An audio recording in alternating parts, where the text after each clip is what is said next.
Today is the last of our weekday discipleship videos that we began recording in March 2020. Initially, these videos were a means of me communicating during the early days of the pandemic, just to be an encouragement that we were going to be okay, that literally the first week when we weren't going to be meeting as a church in the building, that the church was still here, that it was still standing. Just kind of a funny moment, but kind of a somber moment at the same time. And those ideas turned into moments of general teaching, just general principles of how we might move forward as a church. And from there, these videos have morphed into various discipleship. Now, Monday's video and today's video are not discipleship in the way that we might typically think of it. We're not looking at a Bible passage. These are meant to be a reflection on our time here, but as a part of that, to encourage, which is a part of discipleship. Over the past 2 years since we started these videos, though, our church has had many starts and stops, just like many different individuals have had over that time.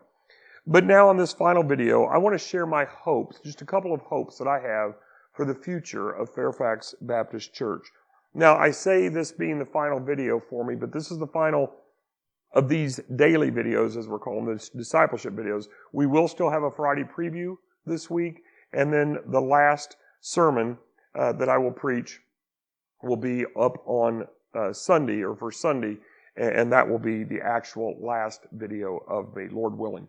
So, frankly, I don't have any idea what the church is going to do next for a new pastor. That's not for me to, at this point, for me to have any kind of say or any kind of even understanding the timing of all of that. What I will say is that for having a pastor for 11 years, it is going to be best to wait, not to rush and to jump in. I know there's a desire, we need somebody, and it's going to be hard if there's, well, we've got this person this week and another person, and it's going to be a challenge.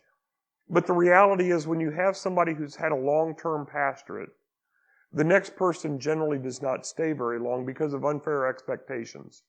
A long-term pastorate rarely happens when there's not a healthy relationship between the pastor and the church, unless it is a domineering relationship from the pastor over the church. I don't believe that has been the case here. So the next person would hear something like, well, that's not the way, or he didn't do it this, or whatever that might be, and that's not fair. So I encourage you not to do that, but B, just take some time. Because the more time that there is, the better time, or the better chance that person might stick. The old school thought was 1 month for every year. That would be a year from now. It might still be too soon. That's up to the church, though. But whatever, I know that this church is not one that typically discourages people, but I do hope that this church will be open to loving a new pastor and potentially his family, even as you were to myself, to Susan, and to our family over these past 11 years. I do have several items for which to give thanks, and I do leave with some regrets as pastor of the church. Some plans that did not come to fruition, or some that did not even get started. And some of that is on me. And frankly, even though most people watching and few people even here would know about some of these things, I will be held accountable to God for those things. And so even as I hope that my time here has been helpful to you and challenging, and that it has been good for you and that you've appreciated me, ultimately none of that matters. What matters is that I am accountable to God for my time of service at Fairfax Baptist Church. But the one aspect that I think I am most proud of, I've done some reflection, and I might come up with something else later, but the thing I think I'm most proud of for my time at Fairfax, and I say pride in a good way in this, and one that I believe will endure for months and perhaps even years to come, is how our church responded to the ministry opportunities and even the ministry needs that we found in Kenya. My first trip to Kenya was in August of 2016, and upon my return, I had met Benson while there. Upon my return, I asked, right around Labor Day of 2016, if the church would embark on a giving campaign to raise funds, approximately $1,200, that we might be able to buy Benson a motorbike, a picky, in order that he would not have to walk essentially about 25 kilometers one way, come back, and then 25 kilometers another way to cover the people of his church. And our church more than met that by a little bit, not a great amount, but we were able to not only get the bike, but to help him secure a license with the money, the extra money, and to put a little bit of gas in it. And from there, that morphed into the idea, just a couple of months later, that we would take up a monthly collection to provide gas for his picky, and for Michael and his picky. So now for over 5 years, we have taken up this offering at the end of each month to do that. Over those 5 years, I don't know the specifics, but I'm just going to guess that we've raised over $4,000 for fuel. I would say that's a low number, but at least $4,000 for fuel. In addition, we've also purchased a second picky for Benson, because some will remember that a little over a year ago, he was trying to rescue a couple of boys, 3 boys, from an attack that a snake was doing, and those boys died. At least one of them died. And in trying to rush to them, his bike was damaged to the point where it was not usable as it needed to be used without a great amount of repairs. And so our church raised enough money to once again buy him a bike at that point. In addition to that, we were able to build a church at LeSure, which I'm looking very forward to seeing later this year when we go. And we partnered with First Baptist Tarkio on that, and they were able to donate some money that they had gathered for that. But between the money for the church, the money for the 2 pickies, and all the gas money, I'm guessing that we've collected over $10,000, minimally over $10,000 to support there. But the turning point of all of this, and by the way, there's a few people that are involved in collecting money periodically to pay for schooling for some people, for some children over there as well.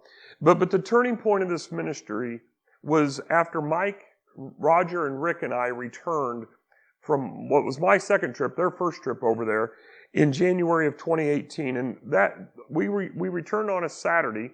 That next morning, Roger stood up and he said to all that were here, Andy undersold us on the opportunities in Kenya. I did, intentionally. There is a reality that there are so many needs that they cannot all be met. Andy Stanley says, what you wish you could do for many, do for one. We did for one. We help with 2. But we have primarily focused on helping Benson. There are hundreds of pastors in a general area. There are 50 pastors where we go that need assistance. There are thousands of people that need assistance. And we have provided food. We have provided some other things along the way. But in 4 years, we have done so much. I knew after Roger made that comment that Kenya was not Andy's ministry. It was Fairfax Baptist ministry, and that it would continue for years to come. And now, despite leaving the church, I don't see that that's going to end anytime soon. In part because this church has long supported missions from a financial perspective. Of course, missions is far more than financial support, but it is a part of it. And that $10,000 figure I gave a few moments ago does not include part of the budget that has been set aside over time to help pay for the group expenses for the Kenyans, not for those who are going from the States, but for the Kenyans, and the food that we buy for them, and the lodging that we have to provide for those that are our chaperones or escorts, if you will, and our translators, and all those things. Your contributions to the church's budget have helped with various things like that. It also doesn't account for the suitcases that have been donated to take over so that people over there might have storage. It doesn't account for the time and the energy and everything that was made towards the mats that were taken over so that many of the pastors wouldn't have to sleep on a dirt floor. They would have at least some layer between them. And of course, none of that, all that material stuff, none of that includes the prayer support for people, just for the Kenyans in general, for the team as we go as well. So however the church chooses to remember my time, I do hope it's been good, but again, that's not what ultimately matters. What ultimately matters is how God sees my time as pastor here in Fairfax.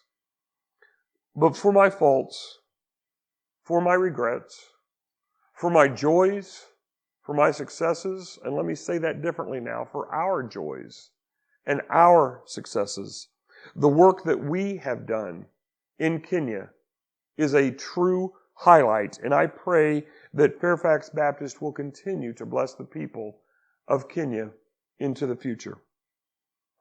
Now, there is one other really great travel aspect that has happened during this time, and as I close this last video and talk about the future, I go back to early 2016, late 2015, the last couple of days of 2015, and then the first week or so of 2016. There were several from this church, others from the community, that went to Israel and had a great trip.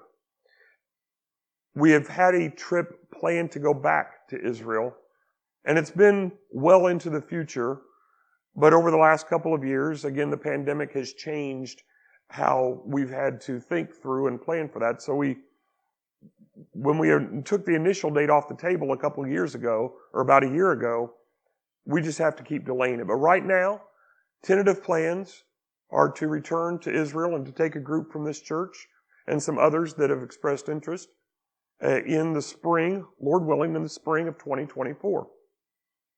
Now, I'm going to be remaining in contact with those from the church, and especially regarding this, those who have expressed an interest. So perhaps by the summer of 2023, we will begin announcing a date or a series of dates that might work. And so, but be thinking about that. It's a fantastic trip. And this year we're hoping, or I should say the next time, we're hoping to go through Egypt and see the pyramids on the way into Israel as well. So at a minimum, begin saving for that opportunity. So it has been my pleasure. It has been our joy to serve this community and to serve this church. And my prayer is that I have honored God with my service here. And I pray that Fairfax Baptist Church continues to shine a light in this community and around the world for at least a couple of more generations. That's my prayer for you. It's my prayer for me.